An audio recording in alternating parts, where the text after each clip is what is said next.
んにちは、さゆりです。今回のテーマは、レジ前のプレッシャーです。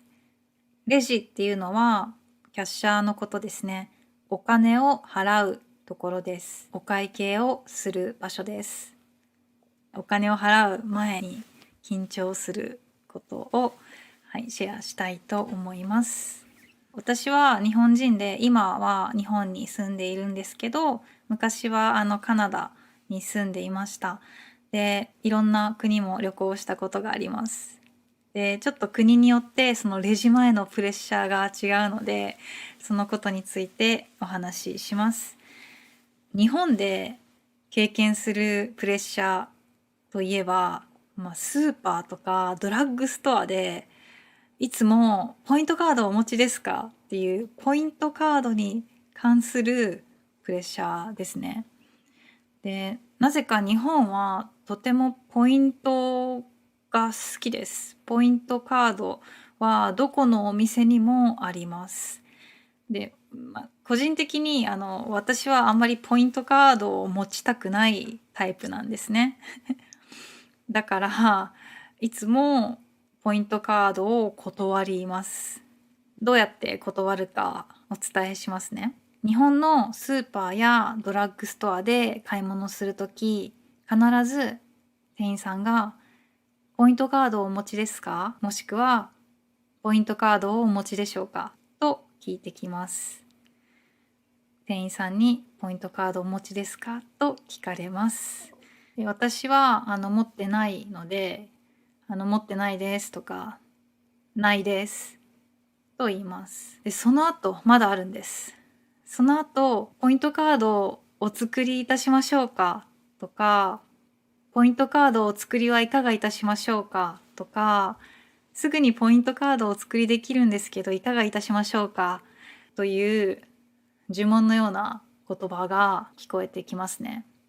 持ってないから、どうですか、作りませんかと聞いています。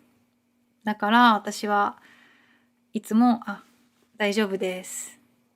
ジェスチャーも大事ですね。手を横に振って大丈夫です。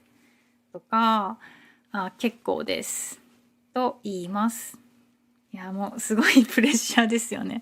店員さんも多分聞かなきゃいけないっていうマニュアルがあるので大変だと思います。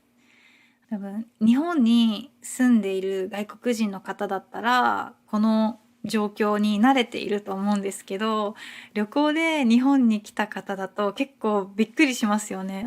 やばい、作らないとどうしようとか、持ってない、作った方がいいのかなとか思うと思うんですけど、記念に作るのはいいと思います。旅行の記念に日本のポイントカードがあるっていうのはいいお土産になるかもしれないんですけど、本当に物を持ちたくない人とかもいると思うんですね、私のように。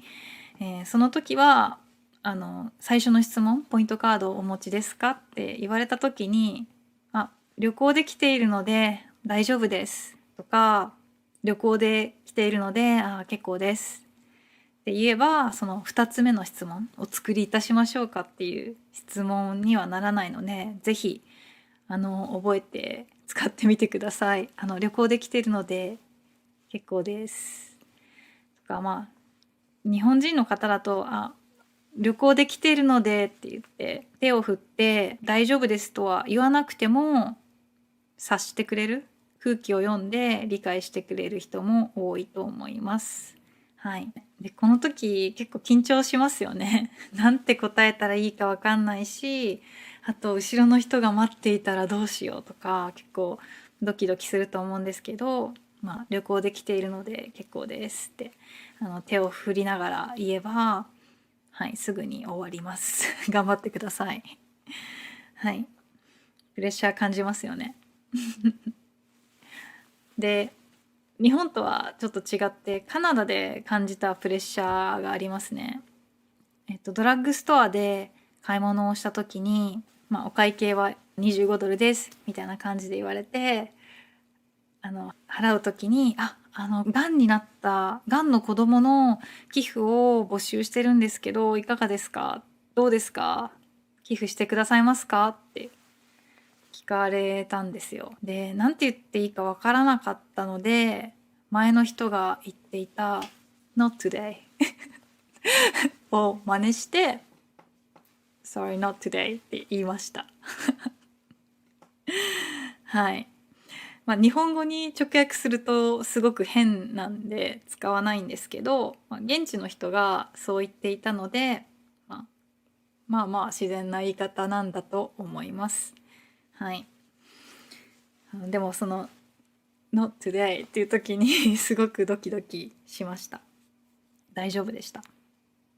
だから皆さんも日本のレジで緊張すると思うんですけど、さっき言った大丈夫です、結構です、ないです、旅行できているので大丈夫ですって言うと、簡単に早くレジを済ませることができます。私がやったみたいにその前に並んでる人の真似をするのも結構面白いかもしれませんね。もしかしたらポイントを作ることになってしまうかもしれません。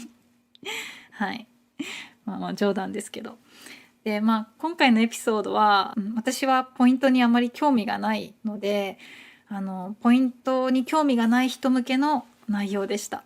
もし、ポイント好きな人がいたらすいません。ポイントとかクーポンとか好きな人いますよね。私はあまり興味がないのですいません。